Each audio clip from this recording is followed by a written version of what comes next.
Happy Thursday, everybody. So a lot of people have been asking questions about fundraisers, how to do them, how to get them, all of that. So I kind of wanted to go a little bit into that. Again, goal focused on earning our incentive and setting up our fall to being able to achieve that.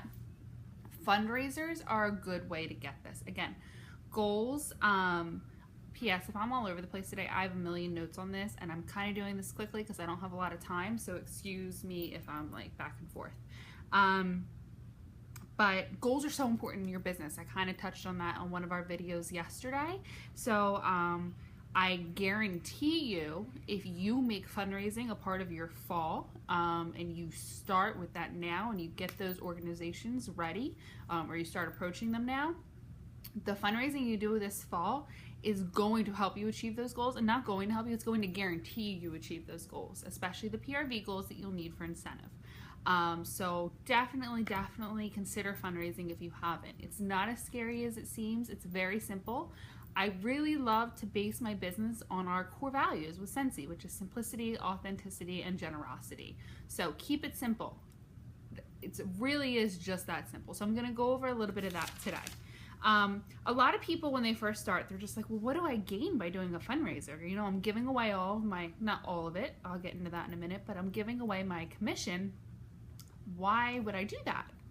Well, you are meeting people you never would have met. You're getting contacts that you never would have otherwise had. Those contacts you can later follow up with. You're giving more than you take, which is always an amazing thing to do. You'll get that tenfold back in your business, I promise you. You're getting name exposure. This is the best marketing tool that you could ever ask for. So think of it this way, but it's better than doing it this way. Is I know that there, based on my legal stuff and doing marketing in the legal world, there are lists that you can buy of reports of names of people that you can do for mailings. Think of fundraising, if you want to think of it this way, as you're paying for those contacts. Except for these contacts, you're already having direct connection with each of the contacts. So that's genius. Now you get to build an even further relationship with these customers as they come back to you to order, to be a party host, or to even join your team.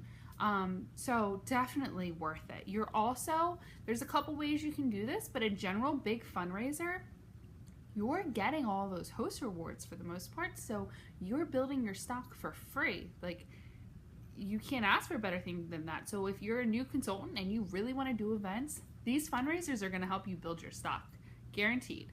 Some people choose to, especially if it's for a school, they try and put an incentive program into it so that the kids have a prize to work towards, so they don't do buddies.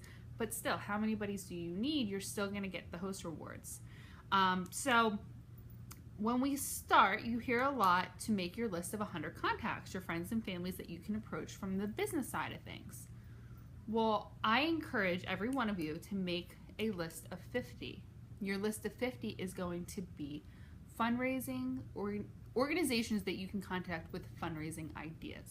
Now, I'm going to look at my paper because I wrote a bunch of different fundraising opportunities down for groups that you can contact and to kind of help jumpstart your brainstorming on who you can contact. So, obviously sports clubs, teams, clubs, your youth programs, every school has their own program, every school does a fundraiser, private schools, your high school, middle school, even your class, so in high school, right? Every class has their own, the freshman, sophomore, junior, senior class has their own student council.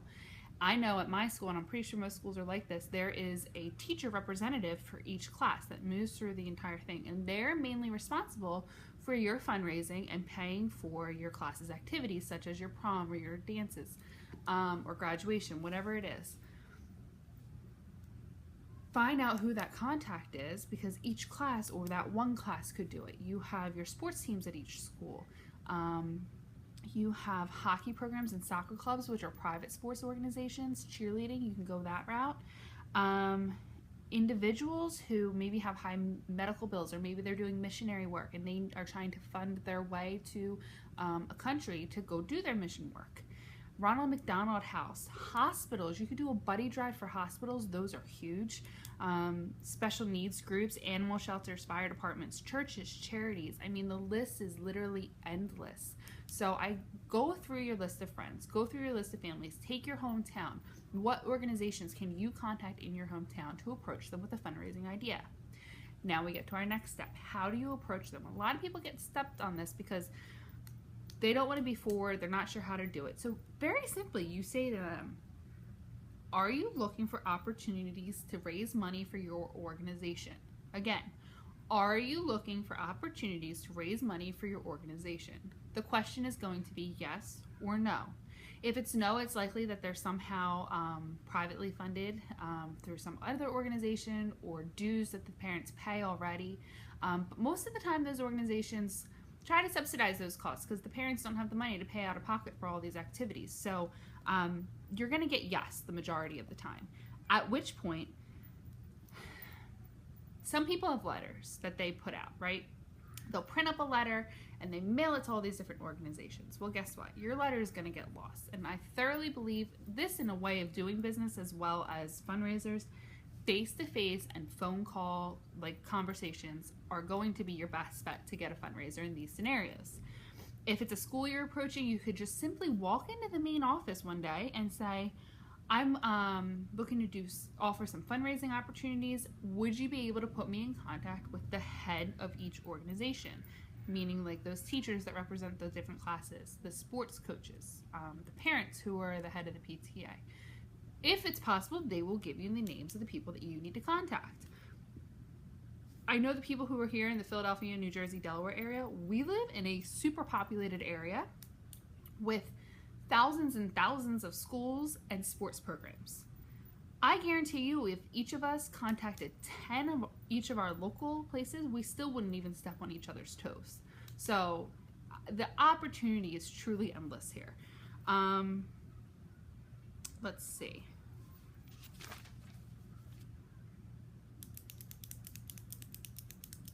Okay, so how you're actually doing the fundraiser itself. You pick your commission and what you want to donate. I generally say donate as much as you can, but give yourself a 5% buffer. So when you first start having the conversations easily with the person, the organization, you're going to tell them, listen, 20% I'll give you off the bat. Should your group sell over $2,000, I will up that by 5% and give you a 25% bonus. By you leaving that 5% buffer in there, you're covering the cost of supplies that you're going to be spending, your samples, your flyers, your thank you cards, because you still want to spoil these customers and give them all the information you can, because these are free contacts that you got for not a lot of work, and you want them to come back. So that's kind of part of our goal of doing a fundraiser. So you're definitely going to be spending your money on those supplies still, so you want to give that in. But also keep in mind, it gives them an extra incentive by offering that extra 5%, but then not only are you earning extra 5% off of just the sales from that fundraiser, but you're earning 5% off of all of your other sales for that month. So that's a pretty awesome thing. You can do it, there's a couple ways. You could, there's fundraising documents in the resources tab. There's also fundraising materials that you can purchase in the Scentsy Family Store. Don't go overboard. Again, keep this simple. The fundraising envelopes are good from the Scentsy Family Store, but everything else you can mainly create on your own. You could do, if you want to go a cheaper route, is do your product list that each person gets to take with them, showcase brochures. If you wanted to you could do catalogs. That's going to be a little heftier cost-wise for you. But really, you want to figure out what works best for you, for your own sanity of the organization of the fundraiser, and what you're comfortable with spending. So if it was me, I would ideally give out a product list or a showcase brochure. Then really, it's just collecting the sales. They're going to work it. Again, if you want to put in an incentive program, especially if it's a school, you could do a first, second, and third. Oh, side note, daycares. Daycares do fundraisers too. But you could do a first, second, and third place incentive for the top sales for the fundraiser. And this is definitely something different that I hadn't thought about before, but Facebook fundraisers. I think even team sports, they would still be a part of it because most of the parents are on Facebook. Those who aren't, you could easily still give your paper products to. But this is a really good resource to use because then the majority of those orders are being placed on your website. The orders are being directly shipped to the customer.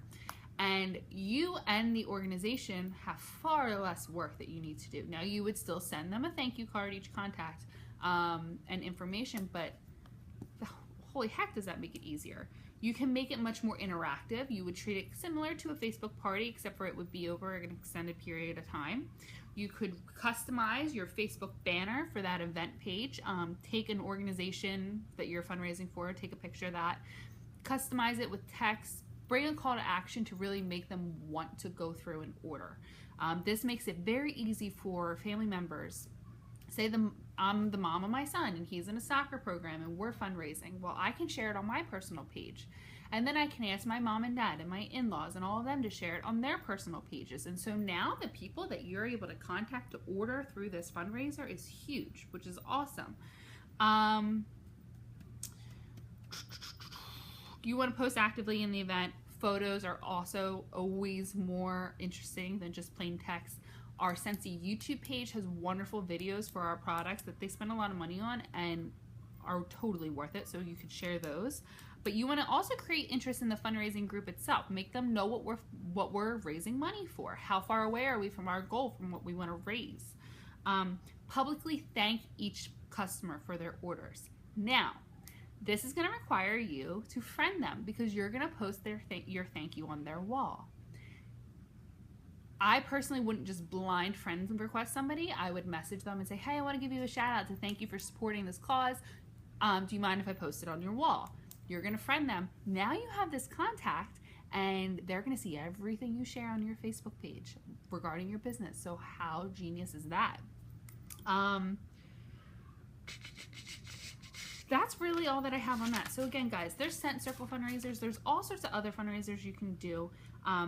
But the best part of the fundraiser is you do what works best for you and what works best with the organization. So you can always change up the way you're doing it, how much you give, how you work it. It is your baby. So make it what you want and what's easiest for you. There are no golden rules for this. So if you have any questions specifically on best tactics to do, or if you need a little bit more help, definitely just go ahead, send me a message because I'm always here, guys, for you. So I hope this helps some of you, and I will talk to you later. Bye-bye.